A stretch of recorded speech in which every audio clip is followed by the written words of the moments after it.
Welcome to the Amor Fati podcast, everybody. That is capital A-M-O-R, capital F-A-T-I. And guess what? We are live. We have a special guest in the building. My stepsis Hannah's here today. Give it up. Let's talk about it. Hey, what's up, Hannah? What's going on? What's going on?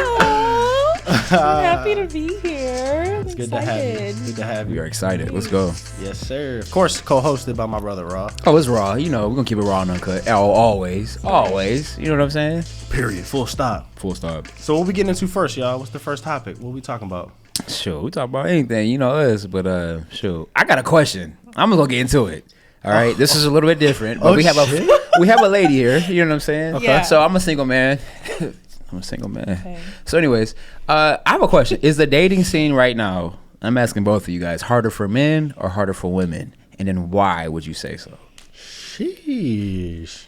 We starting heavy today. We starting very heavy, like 350 squats for like 4 sets, 10 reps. You want to take this one first? 10 or reps is crazy. You want me to go first? Or what you want can to go do? first. Go ahead. Okay. Lead us on, man. Yeah. I'm going to just go ahead with my male bias. Mm-hmm. So I feel like, honestly, like it's definitely harder for men. And I'll tell you why. Okay. This is my argument. Okay. So like women, I feel, this is not me being like sexist or like being like a toxic nigga. But I feel like women want equality, meaning like, yo, we all get our money, we're all independent, da. Okay. But there's also a double standard to where it's like niggas have to also be the provider while I get mine. Damn. And I still want this nigga to live up to like XYZ expectation. It's already coming off. Does that happen? It's already coming. Hannah, does that happen? Wait, what? I know. It's okay. So let me finish my argument. Then I'm gonna let you get into yours. Yeah. So it's like we have our own jobs. We have our own income. We're independent as fuck. Yeah. But like at the end of the day, I still want this nigga to provide. I still want this nigga to be a man. I still want this nigga to do and be this for me. But like at the end of the day, when it comes time for me to like, I'm not gonna say step up because that sounds really like inconsiderate and like really insensitive. Yeah. But it's like if I want, bro, if I have to like do this or do like if I have to be a high level communicator, if I have to be like, if I have to step up to the plate financially for anything, like I feel like women are just like, okay, like they look at the man a different way where it's like, okay, like he's lacking now. He's not as much of a man as I thought he was. But it's like a double standard to me because it's like, which one do you want? If you want him to be the full provider, let bro provide. Right. And just stay at home and be the stay-at-home wife. But you don't want that. You want to go to work. You want to be Miss Independent. But at the end of the day, it's like, I don't know. To me, it's a mind fuck. That's what I'll say. So it's tougher for us because we don't know what role to play. That's what I'm saying. Like, it's like, okay, you want me to be a provider, but you also want me to like take a back seat to your independence. Ooh. And that's fine. But like, choose one. And if you choose one, I will play that part. Respond accordingly. Oh yeah. Okay, here we go. Hannah, Can we take a second though? Because first of all, I think nowadays most women would appreciate just being able to stay at home, but that's not really an option. I don't think that's an option in this economy. I don't think that's like something that we have the ability to do. Most like the general population. It ain't easy right now. But you see at the same time, like, so as it relates to the dating scene, let's start there. Okay. I think that it's harder for men, but not in the sense of like in a relationship, but in the sense of dating. It's harder for men because you do have to approach women with a certain demeanor. Yeah. And like the first impression obviously makes like the difference. And in our society, like being a man is all about like that approach and what you come to the table with. And the woman is just supposed to be swoon. Yeah. And I think that that's like harder for men. But also I think there's some other factors that kind of affect that in regards to like when you're a really attractive woman or a really attractive guy, like I feel like sometimes that can affect it too. Yeah. Because you don't know if people are approaching you with a genuine heart or if they're just approaching you because you look good. Right. And not because they're looking for that genuine connection or just to be with you. I was gonna say that plays a big part into it. No, like, absolutely. The way you perceive someone initially definitely plays a part into it. Yeah. And it like persists deep into the relationship. Yeah. So you could be 6 months into it as a woman or a man, and be like, damn, I got this far with this person because I thought they were so attractive, right? Yeah. And then next thing you know, it's just like, now I have these expectations of them. Mm-hmm. And it was my fault because I didn't establish like these ground rules with them. So I feel like at the end of the day, the answer to the question is like, it's communication. It's like being transparent from the beginning. Well, let me ask you this. So like, do women deal with rejection? Like, do women ever ask guys out? So I've seen it. I think it's rejection in the sense of like, you get with a guy because he thinks you're cute, he thinks you're pretty, whatever. Right. But then sometimes like you can tell he's not necessarily feeling like you or yourself in terms of like your personality. And I think like, which I've experienced before personally, like, okay, this person got with me because he thought I was attractive. Okay, cool. But then when we actually start dating and getting into, you know, who we are as people and what we believe and the things that we stand on, that those things didn't align. And you can kind of tell when they're kind of pulling away from you. And I think too, like, I agree with what you were saying in terms of the communication. Is I genuinely think that sometimes guys struggle with just saying how they feel. That's like, and I think even though it hurts, like when you first bring it up to a woman, like it can trigger obviously like an emotion, like whether that's crying or like upset. Yeah. But I think genuinely, like I appreciate that so much more than a guy just like kind of fading away, ghosting you, or like just stringing you along, because I love it's you like, so much, girl. oh my gosh, like right. you know, I went through all this stuff, and then he just kind of ghosted with no explanation. That's listen, I'm gonna say this because then you overthink it. Well, that's true, because like when if a dude gets ghosted by a girl, right? You kind of just chalk it up to the game.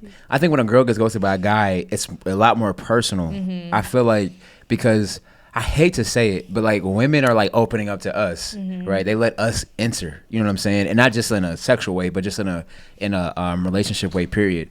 I feel like a lot of women are more like intentional, you know what I'm saying? And guys can be a little less intentional.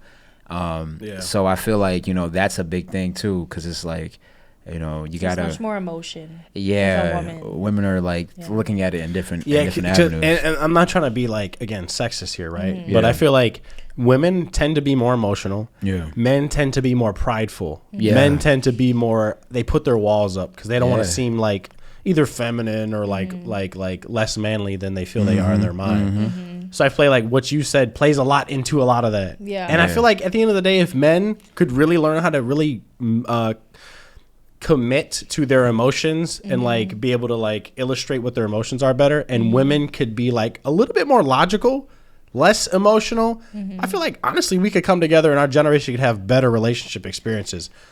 That's the disconnect to me in my experience. That's just so funny because like I genuinely think there has to be a balance on both sides. But like definitely. As a woman, I definitely like would feel, I think I would genuinely look down on a guy that is too emotional though. I think which you is should. Like messed up to say. No, but real. Like it's like my honest opinion, like if a guy's like, you know, literally a little too emotional in everything that he does, like there has to be about, and then on both sides too, like on the woman's part too, like sometimes I have to step back and like take a deep breath and just be a little bit more logical, but it's hard to do that. How do you do that? Because that's a good point. It's more instinctual. Like I was telling Mabby this, I think in a previous episode, with women, their way of like coming to the scene to like cater to a man's needs is a task that a woman does well. You know what I'm saying? And sometimes you can't even put it into words, but like when a man wants to like and I hate to say make it sound so cliche, but come home from work, unwind. There's an aspect of a woman that I feel like helps you do that. You know what I'm saying? Because she's looking at you and you got all these things in your head, but she's looking at you as a person and like sensing your emotions, and then she's like playing like her part in like working that, and like no one in your day did that for you.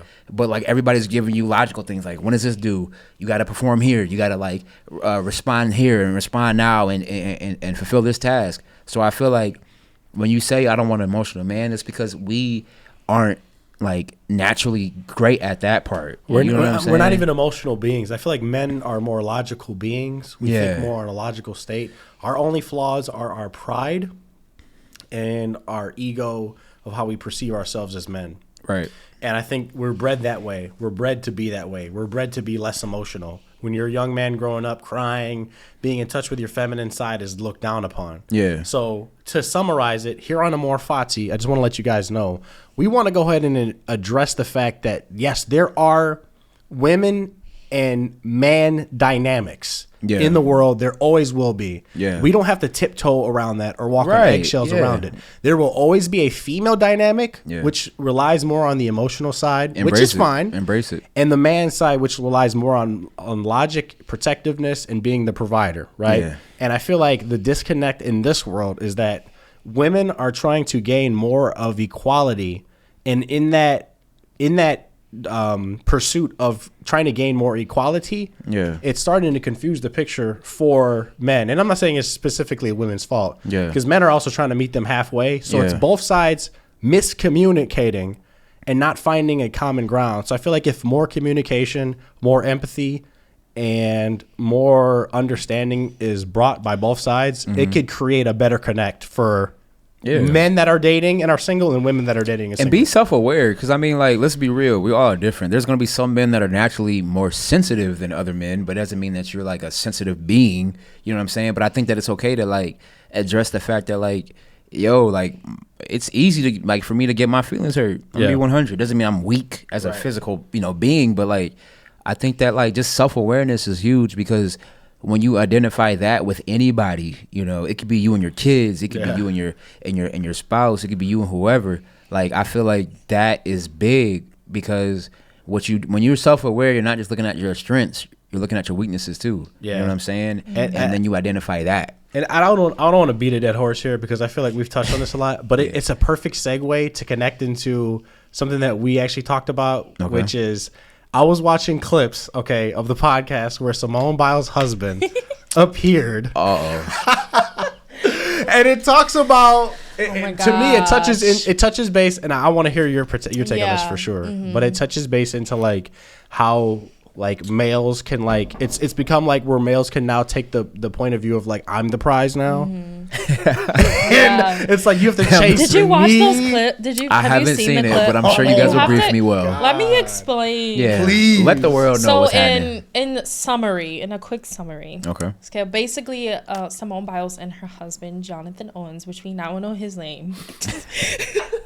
Hey, what were we searching for the name? That's a big point. What she just said is a huge point. No one knew his name? No. So he plays for the Green Bay Packers. Yes. Right? Who is this guy? Jonathan Owens. He's a safety. He's a free for safety. the Green, but I should know. I think he's like second string or something. Yeah. He's not a starter. He's not a starter. He's not. He's not a defensive. Whoa. Sorry. I'm sorry. I'm sorry. In a positive light, go Lions. Basically, got on this podcast, and the interviewers are asking about his football career, blah blah blah, and then one of the interviewers just interrupts him. He's like, "Okay, we have to address the whole elephant in the room. Okay, how did you pull Simone Biles? Why are you pulling Simone Biles? And do you want to know what this man said? Here comes his ego. Here comes the ego. He said, "The real question is, how does she pull me?" That's not what you answer. That's not how you answer that question. And then he go, okay. So then all the interviewers are obviously like, bro, what are you talking about? Blah, blah, blah. So they start clowning him a little bit. You know, they're poking fun at him. But then he goes on to explain how they met. Yeah. So they met on Raya, which is a dating app. And for celebrities, you have to be like invite only or whatever. Okay. They swiped on each other, and he was talking about how he didn't even message her. He got in the shower, it was no big deal, and she messaged. He didn't even know who she was. Yeah, he said he didn't know who she was. Simone Biles, the Olympic athlete champion. Okay, bro. And she messaged first. Okay, they went on dates, and he said that she drove 45 minutes to come see him, and that it was this whole ordeal. You know, he's including all these details basically that to me seemed unnecessary. Yeah, you know what I'm saying? Yeah. Why do you have to input that she drove 45 minutes to come see you? Yeah. Why do you have to input that you didn't know who she was? Literally. Yeah. Like that was like. So the question is like, okay, number one, can the man be the prize? In general, I think obviously Simone is the prize in this specific relationship. Clearly. But the consensus was like, can a man in general be here's my thing. Well, I'll say this. That's a good point to maybe take it, though. Maybe this is traditional, but I feel like if I, for whatever reason, am the prize, and I mean, when you fall in love with somebody, because they got married, when you fall in love with somebody, I feel like you feel like the person across from you is the prize, and the person back, feels the same way. So like, but as a man, even if I know she like pursued me, I would like, like super like put my woman out there that she was the one that I was looking for. You know what I'm saying? Like as a man, you don't want a girl to feel like she needed you. You know what I'm saying? Yeah. And maybe it's traditional and maybe it's a little old school to think that way. And I apologize, but like, bro, especially if I'm married to this woman, I know what she's done. I know her value in this world, and I know her value to me. Even if she found me, it's like, yo, she found me, but like there was a long span of time where I like fell in love with this woman, bro. So she was my prize. If I made that commitment, there's no point of stroking my ego. And in a sense, I feel like him saying that, there's a little bit of like insecurity in that. Yeah. Because you're like letting people know. So, bingo. You know what I'm saying? I would say too, like a lot of people, I don't know if you've seen what he looks like. Nah, I don't know the dude. He's like, again, I don't like the Packers. I have to show you a picture. From your perspective, though, like what would you rate him? This hazel-eyed. He's obviously has a nice build. He's a football player. Light skin. Yeah, but he's on the Packers. He has so like how a lighter-ish complexion. He's like a caramel. Yeah, but they might not make the playoffs. So I'm sorry. Go ahead. Keep going. He has kind of like that BET. I got you. No, I get you. I get you. Yeah, you know how BET picks like the perfect black man. The typecast. Yes, right. Yes. In like the next Medea movie. That's what he gives. What's my man's name? So I think a lot of people were concluding that he felt this way because of like the way that they look, which I think is kind of like a light skin thing. It's messed up. Like I'm not gonna lie. Like Simone, is it a light skin? Marcus, is it a light skin thing, bro? Simone is. I think I think he could be a model if he wanted to. Is he light skinned? He's like a little bit darker than me. Yeah. Okay. So he's like a caramel. He's not me though. Yeah. No. Yeah. Okay. So is it a light skin? And he's a very good looking. He's a very good looking guy. Can someone answer my question? So this is what I will say. Is it a light skin thing? This is my take on it, right? So I'm not. First of all, to preface, I am no means in the business of demonizing a man, a black man. Fact. I don't demonize. Especially if I don't know the man personally, right? Yeah. But just based off of the podcast interview, I will say this: I took in a lot of energy of ego, and I took in a lot of energy of insecurity, and I think you touched base on this. Yeah. This was a man who, I mean, the conversation topic pretty much just states it all.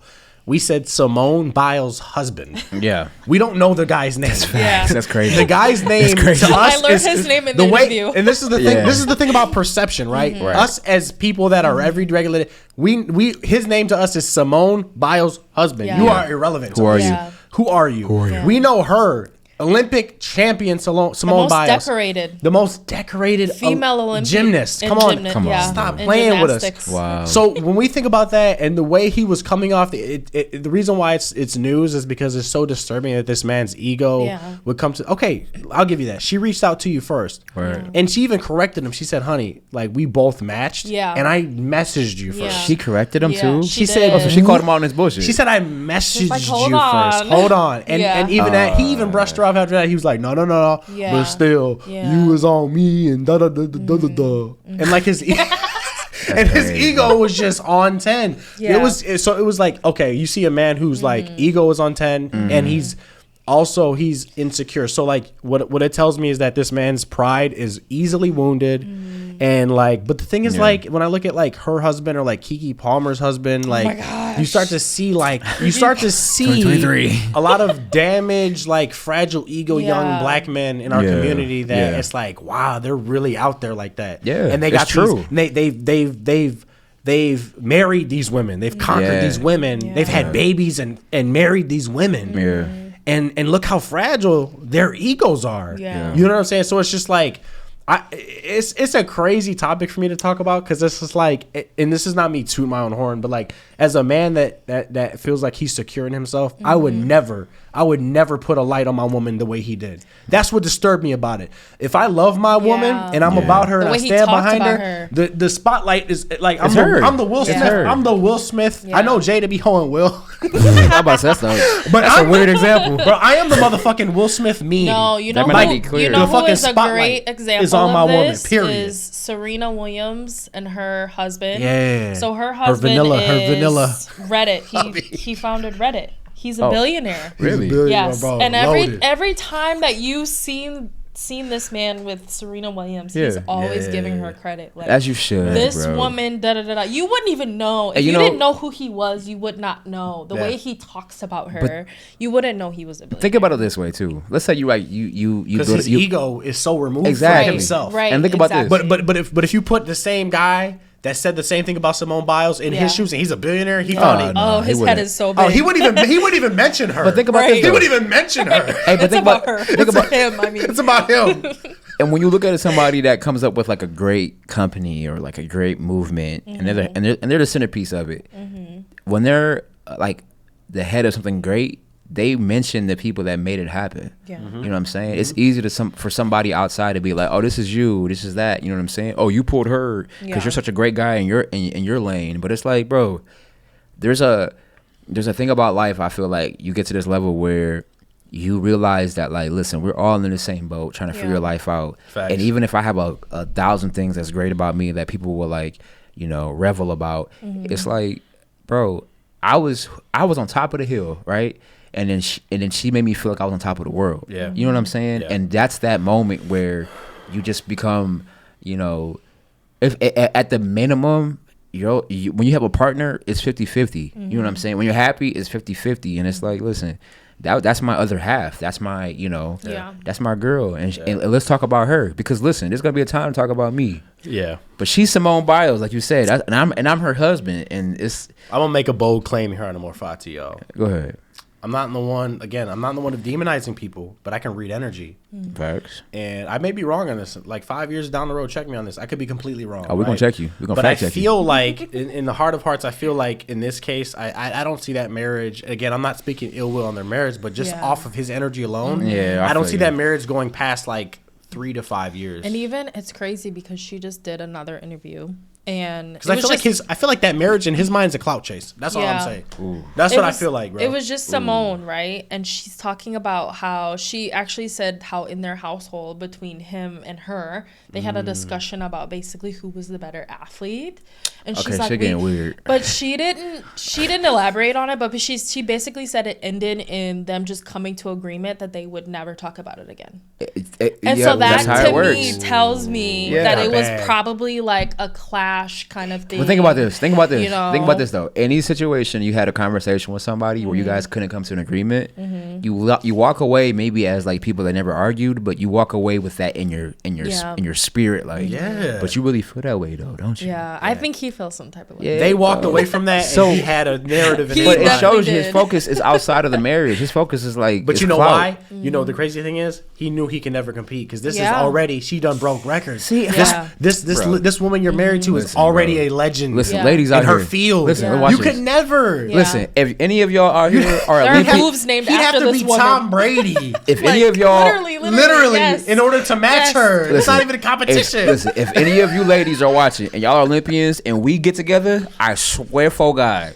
I'm gonna be glad. I'm gonna be. I'm gonna be glazing your ass. I'm like, oh, you ain't seen my wife yet? Hold on, let me pull up this YouTube reel. This is not me. Let me pull this YouTube reel. You see that?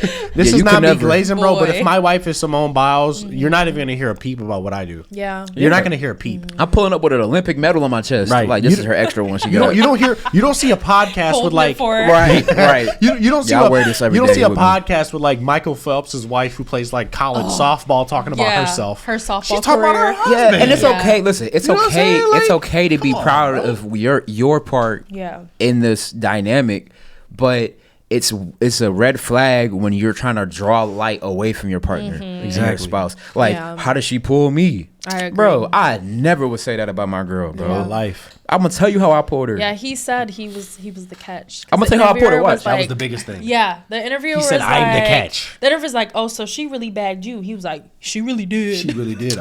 That's what I'm saying. In my eyes, I was like, that was so embarrassing. But like, here's my thing though. I saw like a clown emoji right then and super there. Clown. Super apricot. So my thing is like this: even if you invite me out, you pick me up in your car because Simone Biles, you probably gonna pick me up because my Malibu it don't start well in the cold. If she watch this podcast, my Malibu don't start well in the cold. Simone pick me up in different reality where you're not married to bro. Right. But my thing is like this: even if you did all that stuff, but if it don't work out, holla at us. I would still say, you know what I'm saying? Right. You could backflip on me any day. I'm sorry, that's not right. So my thing is this: whoa.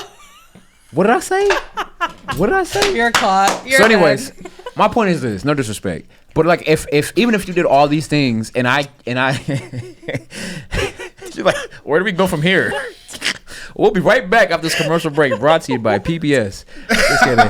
But again, PBS is the sponsor though after saying that? Right, I was saying PBS? They ain't dropping us, nigga. They dropping us as a sponsor. That's the best y'all could do? Go ahead, bro. I just feel like just go finish that shit, nigga. I feel like again, if a woman did a whole bunch, I would still say how I bagged her. You know what I'm saying? Yeah. Because she is a catch.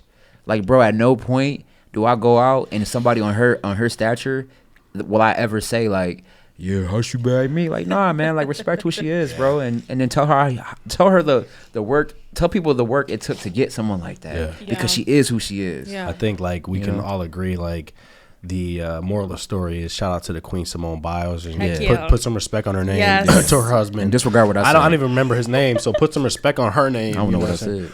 So Simone Biles' husband. And the crazy, I'm gonna say one last thing real quick. Yeah. He was like, I was in college and I was doing like practicing and like we didn't have access to NBC and like I didn't even know who she was. Like, you're doing too much. Why are you telling me this? But did you see? Did you see how he was? People were pulling up tweets when he was tweeting about Gabby Douglas. Oh my God! So Gabby Douglas was like 2 years prior, right? So it wasn't obviously within the same time frame, but he literally was tweeting about her, and he was like, "If she fixed her teeth, she'd be straight." Da da da da. Bro's a munch. So one, he knows about, and he knows about a gymnastics. He tried to play it off like he didn't know. He's capped. You know what I mean? Listen, I ain't gonna speak on what you said. So I think much, he knew. But I'm Marcus, just saying. I'm sorry, Mabby. I feel like I agree with you, bro. Hey, I'm not saying they won't work, but I feel like it's that weird. Type of personality. Weird. Listen, if Simone Biles, it's giving haters. It's giving Simone Biles. If you ever see this, your theme song for your husband is Munch. You thought I was feeling you? That nigga Munch. How about eat at lunch? I want like. You thought I was feeling you? Hey, get Ice Spice out. Hey, what she say? She a baddie. She taking her pennies. Bro, when I see that, she a baddie. She's taking her pennies. Hey, listen, I don't go on TikTok often, but when I see that on TikTok, I'll be sitting there with a glass of scotch, butt naked. My bad, y'all. I'm sorry. What? We having too much fun with this, y'all. A little too much. That's not even true. Look at this. Yeah, okay. You exposed yourself. We got the scotch going. We got the red wine. We on some fancy shit. You know, I'm a lady. You know, we on some like. You know what I'm feeling me? It's giving classism. But anyways, it's giving first class. Classism is crazy. It's giving comfort. Hey, it's giving comfort plus at the minimum. Okay. Classism with the Malibu is crazy. Hey, chill. I was. Damn. We ain't gonna expose that part. He said it, not me. Hey, listen, the Malibu runs, okay? As it should. Hey, shout out to people that work. Shout out to people that work with me that can vouch. My Malibu gets me to work. Ain't nothing wrong with it. And then soon it'll be a nothing wrong with it, bro. I wasn't saying it like that. I'm just. Yeah, well, we said it though, so we hear. But we drink scotch over here. So what we gonna do is the Malibu is we gonna take a quick little break on Amor Fati. Keep in mind that's capital AMOR, capital FATI. Do not forget it, and also do not move because we gonna be right back after this message, y'all. Yeah. So just make the bed up, make sure it's folded. Good. What are you talking about? You thought I was feeling you? You thought I was feeling you?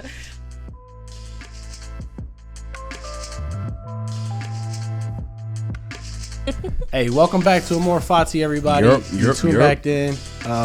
We don't need to explain how long the wait was in between from the last take. Just know that. Hey, watch this. We edited it like you don't even know a difference. So don't even complain. It could be a day between like the first take and this take. You don't know. You don't know. A day is crazy, but anyway. But it don't matter though, because we back. Okay. Still wearing the same fits. So we gonna start on a new topic that Hannah B. Whoa. Hannah Banana.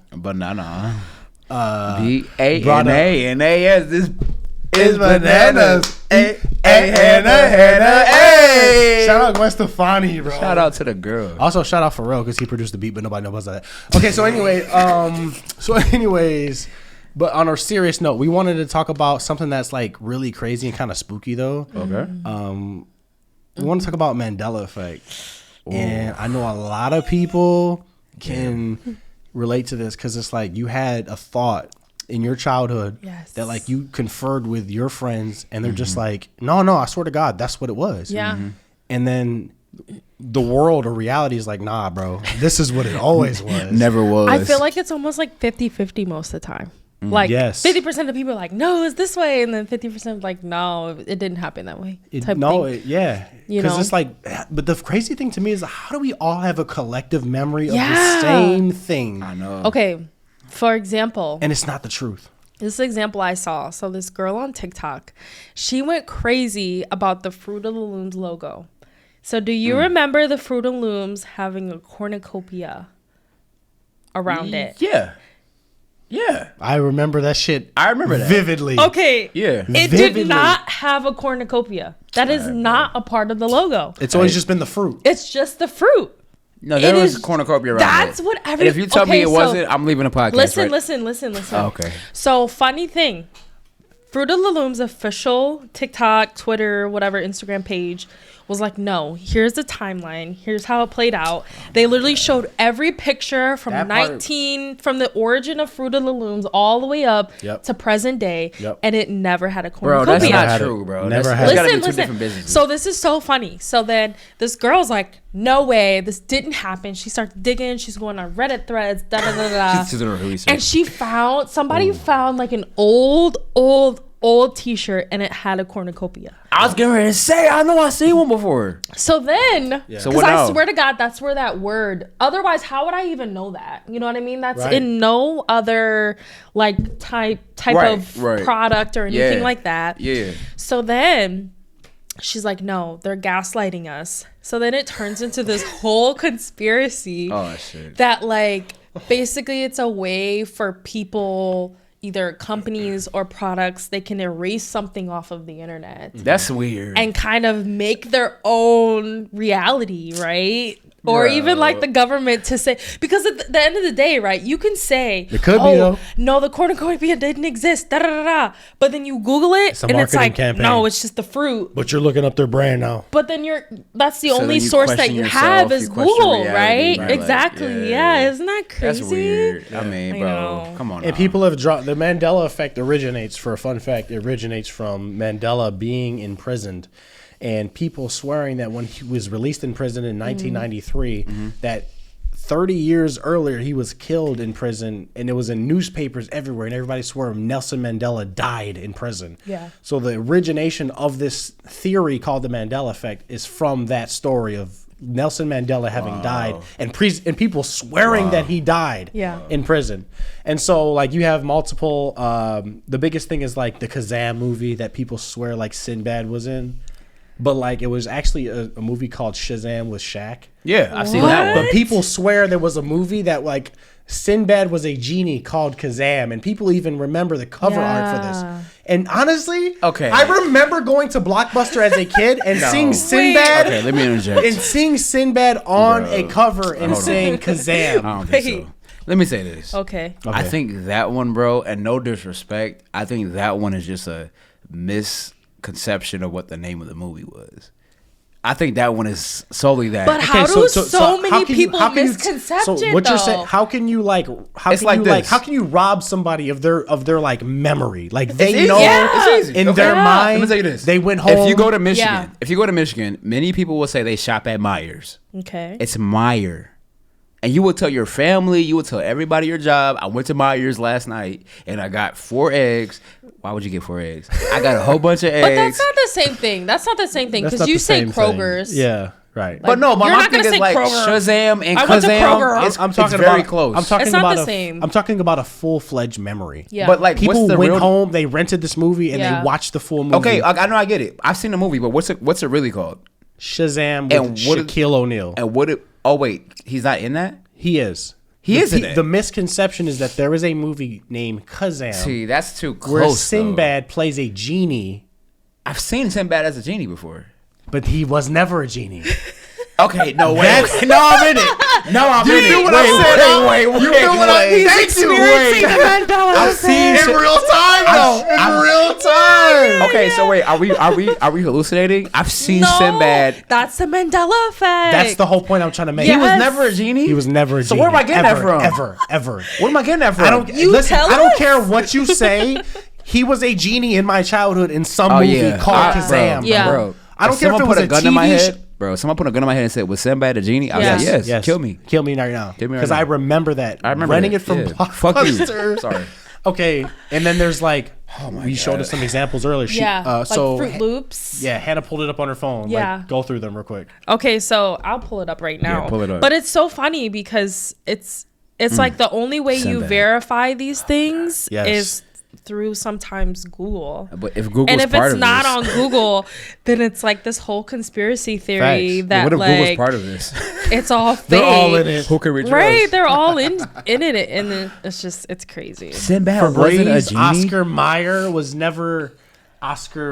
It was always Oscar Mayer. Okay. Not Meyer. It's Not, Mayer. Not MEYER. It's there goes the cookout. There goes the cookout. Skechers never had a T in it. Skechers never had a T in it. Okay, that one trips me up. Okay, listen. That one trips me up. I'm not gonna lie. Let me just say this to you. Skechers always had a fucking T. This is the one. This is the one that tripped me out. Was the Monopoly guy with the monocle? I played Monopoly. When I was a child, and I'm not even trying to fuck. I'm not even trying to like. I'm not even trying to pull y'all chain right now. When I was a kid, bro, listen to me. He had one. I played Monopoly every Friday with my family for fucking family game night. And he had one. And he had a motherfucking monocle on his face. That's what I'm saying. I knew he was rich because he had one. Oh, and the Pikachu. Because only a rich nigga would have one. He had a fucking monocle. Yeah, exactly. That's only like a part of the caricature. Bro. And then Pikachu not having the black tail. Hey, new conspiracy. What if every company just like switched in like 2012? But what's so weird is like, why does this happen so often? Like one or two things would be acceptable. I got a theory for that. Okay. And there's like a really popular conspiracy theory. So okay. You guys, popular. Yeah, it's very popular. So you guys have heard of the CERN collider, right? The what? Is a CERN particle collider that they're doing in Geneva. Oh, in Geneva. So like it is. Sorry. That's in Switzerland. Geneva is a city state in Switzerland. So it's they're basically colliding particles, trying to basically clash dark matter into each other to open up a portal. And I feel like around that time, which is around the time we're talking about, like 2010, they opened their first portal. They started clashing. They started clashing particles, and I feel like around that time, that's when we like entered into a alternate dimension. Where like but think about like how crazy the world is. No, I'm trying to be like, this is a conspiracy. No, this is conspiracy. Go ahead. This is why that's why they call it a conspiracy. So it's like at that point in time, for instance, we have like all these things changing in our lives. Like Jiffy peanut butter is not Jif is not Jiffy no more. I swear to God, it was Jiffy. And it's not Cheez-Its. It's Cheez-It. It's Cheez-It. No, it was always Cheez-Its. What? It's Cheez-Its. What? It's Cheez-It. It's Cheez-It, It's bro. not Cheez-Its. It was always Cheez-It. Bro, I'm gonna go home and curl That's into a blowing ball. I'm about to so go home I feel like we particled and like transferred into a dimension that like is not real no more. It's like this weird dimension. So weird. Like not trying to bring politics into this at all, but like where Donald Trump becomes our president. Like think about how weird that is. That is weird. When I was in high school, if somebody would tell me like, "Hey, bro, listen, hey, bro, can I take your attention real quick? Donald Trump will be president." I'd be like, "Bro, what? Relax." In my best New York accent, I'd be like, "Fuck out of here." I'm walking in. Donald Trump president. Hey, what are you looking talking about? You fucking goof. Yeah, what the fuck? You fucking mooly. Get the fuck out of here. Get out of my store. I feel like at the end of the day, it's like we live in like a weird alternate universe that like the only way this could be explained is that like their particle colliding opened up a portal and we got sent into another dimension. So the conspiracy theory that I saw online. Okay. And I think I touched on this. I don't know if I started explaining the whole thing.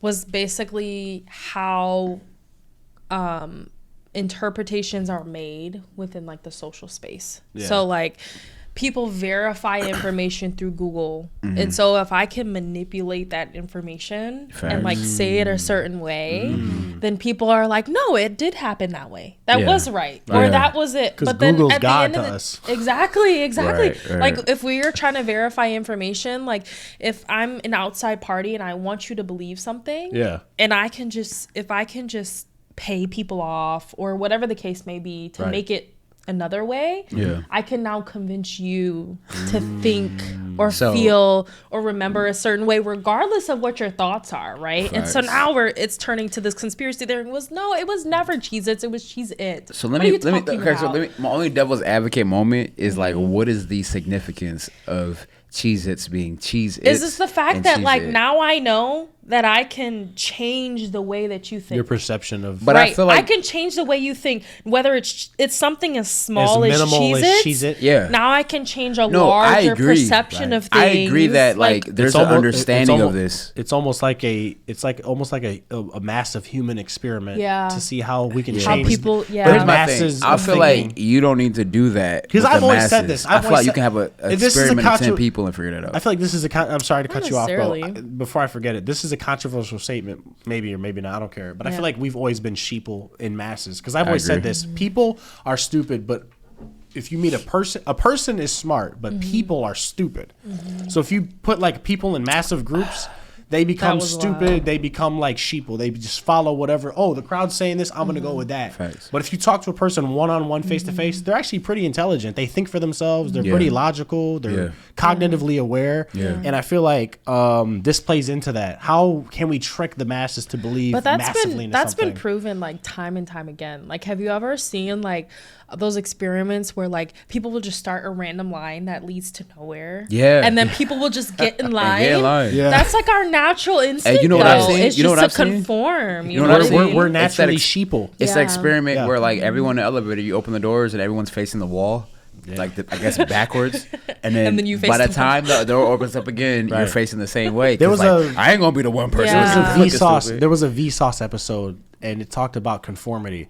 And in the experiment, he had 5 people in the room. 4 of them were paid. 1 of them was just an actual person, and he had the 4 of them show a graph of something and say which one is the true image, and the 4 people that were paid were like answering the wrong one on purpose, and the one that was in the room was just kind of like looking around. They were like, but they started answering what they were saying was clearly wrong, and it showed in the human psyche we want because the thing is we don't want to be the oddball human out. Acceptance is actually bred in us. It's psychologically we've evolved this way. It like supersedes logic, because when you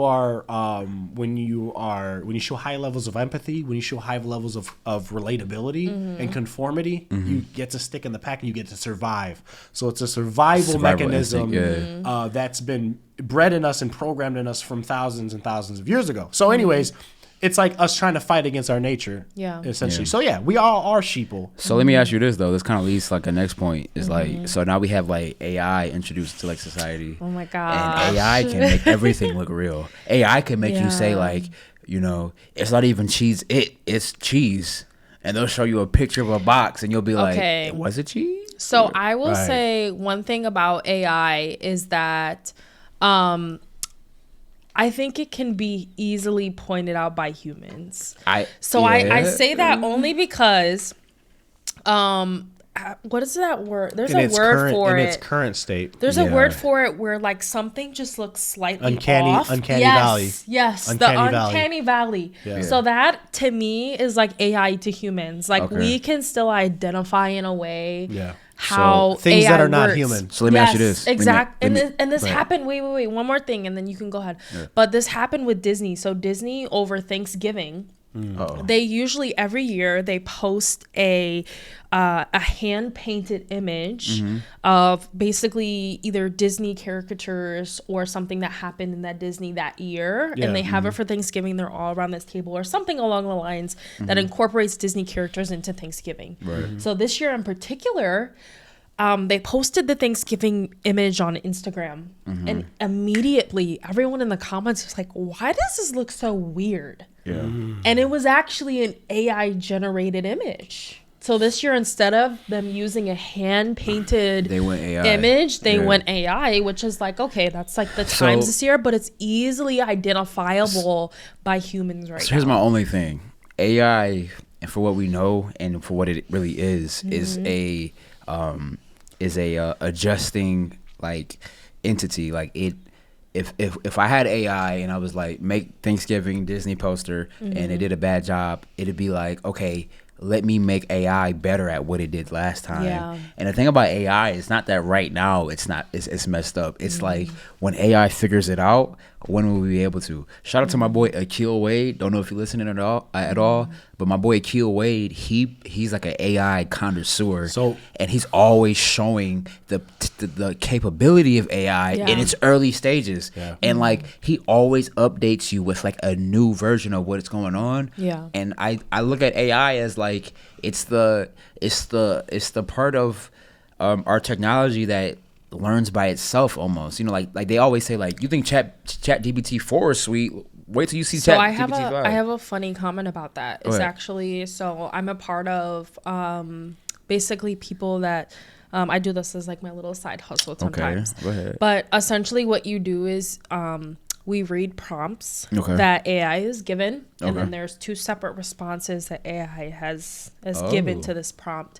And so we have to critique these responses based upon what we think is ethical, what we think is the most correct, the most constructed, and then we give critiques based on that. So it's almost like, I agree with what you're saying, is like, to some extent, humans are actually developing AI in a way because we're choosing what it is that we want from AI and what the answers are that we're looking for.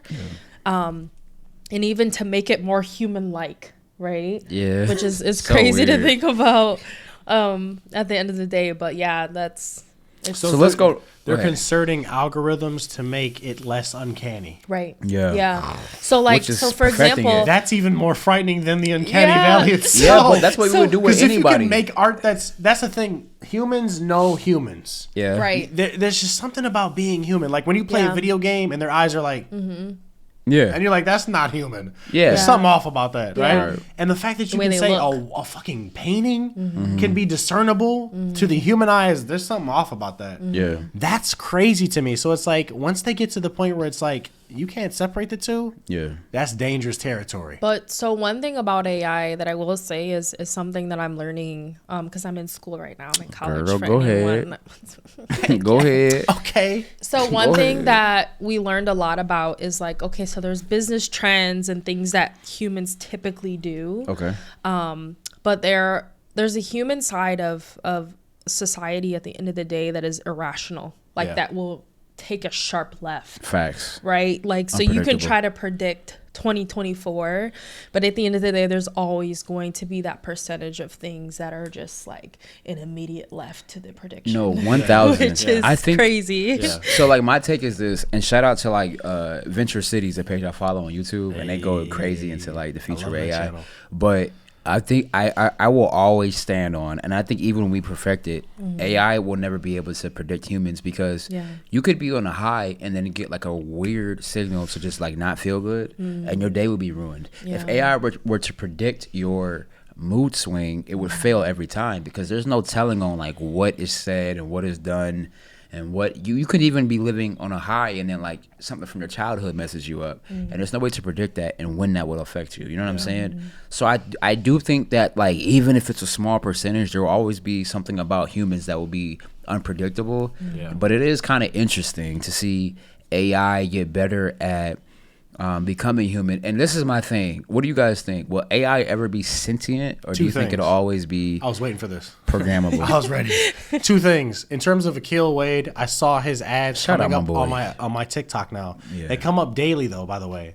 They come working. Up, no. They come up daily. He working. His ads come up daily. My boy working. It's on this TikTok ad that talks about like how when you're scrolling it's addictive, but how he has an app that can like. I just got it yesterday. Be more. Yes. It starts with an H. Yes. Yeah. It's that one. I just downloaded it yesterday. Shout out to Akil, bro. You my boy, dog. He's on the move. It's an app for growth. It's an app for like personal mental growth. Instead of scrolling, you do like little mental games. Yeah.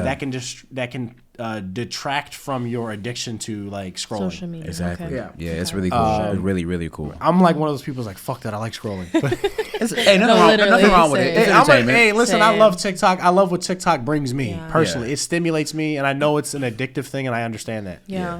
And I hopefully I can get to that point. So anyways, that's a sidebar. But to answer your question, I saw this brilliant TikTok, funnily enough, that talks about it goes into the fact that number one, there's going to be 2 things, right? Number one, AI will find humanity to a point where it's either useless and it will exterminate. It's all the. I've seen that. It's like the cartoon Terminator AI nightmare that we all thought about in our childhood. And the thing is, it's a real thing because now you have people that are at the forefront of it and who are the predecessors of the future of AI, like Elon Musk and his SmartLink software and things like, who are warning the community to stop your research of the AI, because I think they're starting to see things in the algorithms that are like, for instance, the jump from GPT-4 to like Chat GPT-5. It's insane. It's absolutely astronomically different than the last 4 years. Can I make one statement? It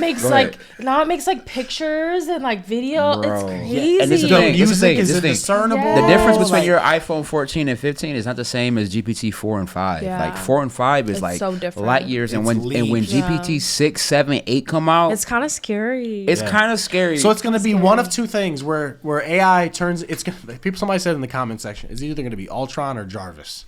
If you watch Age of Ultron, it's either going to want to help us and save us and bring humanity further, or they're going to think of us as a cancer who they're going to think of humanity as this.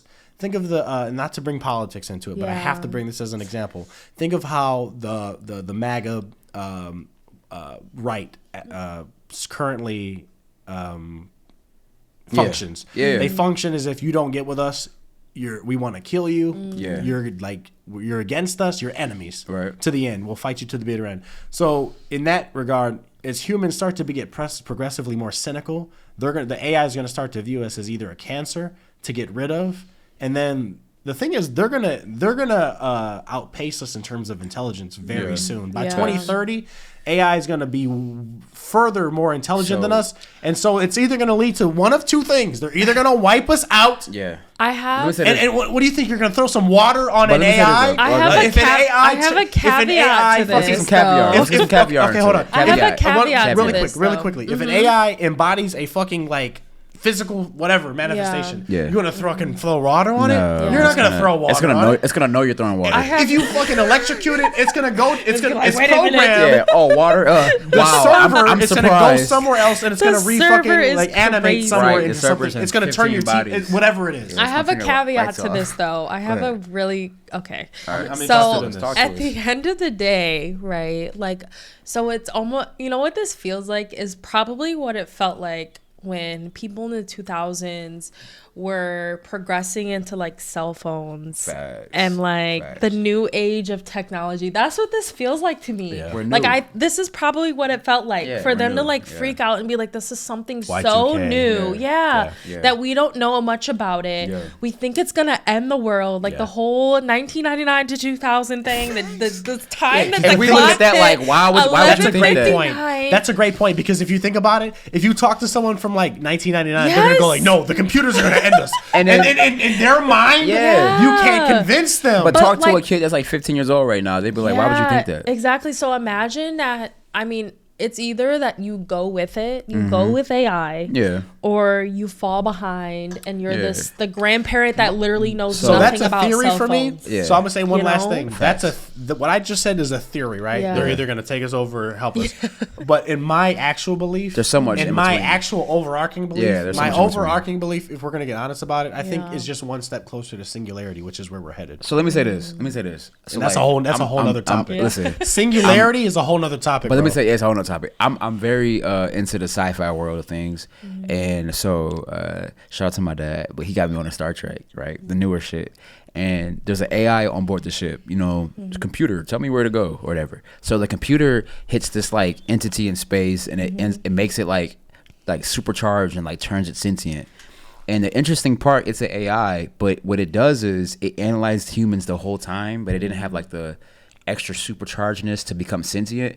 So with that data, it realized there is still an element of humans that is almost unanalyzable. You know what I'm saying?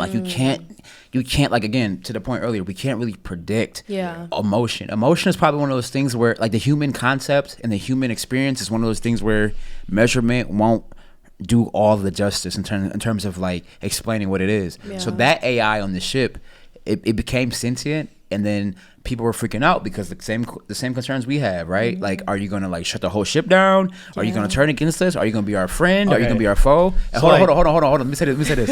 And the AI, it decided to be just like humans. It said, listen, I don't want to be in the way. But that word decide is so weird to me. It is. I don't think that they have like consciousness. I don't think we're there. What I mean? Well, no, we're not there yet. It's like programmed information. Okay, but listen, this is the thing. My grandma was watching me play like NCAA football on the Xbox or PlayStation in like 2007. Look up NCAA 2007 graphics and you will be like, okay, this isn't real. This is a game. My grandma thought it was real. If you watch Madden or NCAA's come out this year today, right? And Elon Musk made a statement. He said, watch video games. Video games is an easy tell on where technology is headed. Okay. You won't be able to tell a difference between reality and a game. And that's what Ready Player One is all about. Yeah. Because it became so similar. Watch GTA 6. I think GTA 6 will be one of those paved into us taking a little too much of our time in real life and pouring it into the game. Well, that was the question, was like, where does our judicial system head when some things are not? I've heard of AI Supreme Courts being able to differentiate the difference between real and fake. It's like the Ted theory on the movie Ted, when he was a teddy bear and they try to decide if he's a human or not. Yeah. Right? Facts. So we're coming close to the end here. This is what I was gonna say a couple minutes ago. What is our prediction of AI in the next 10 years that we can end the show and keep it brief? I think regulation will guide us because of all the movies and stories about how AI could be negative. I think regulation will guide us into a world where AI is our companion, and we will limit the access AI has, but we will leverage the stability and the, I guess, intellect that AI can offer, and it'll be our sidekick, but it would never be the main thing. That's what I would like to predict. I agree that AI is going to be like our little sidekick. Yeah, like a phone. Honestly, the government rules a lot of things, so I don't know if regulation will necessarily be a good or bad thing. True. In terms of just people not knowing where it's going to lead to. Facts. But I definitely think AI is not necessarily a bad thing. I agree. I want to believe that. Yeah. I think AI is going to eliminate humanity. So, oh my God. With that being said, you have just tuned in to episode 11. Good night. Sleep tight.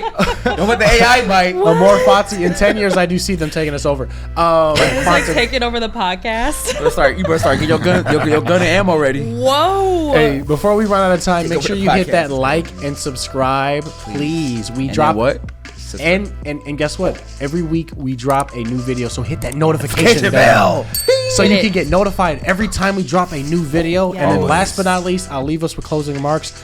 Make sure you click that link below. We have a Patreon link below. Go ahead and donate to our Patreon if you want to support the show, y'all. Always. We love you. And one more thing, the fool never learns from the wise man, but the wise man always learns from the fool. Think about it. Really? Damn. Are you sure? The wise man does. If you're wise, you do.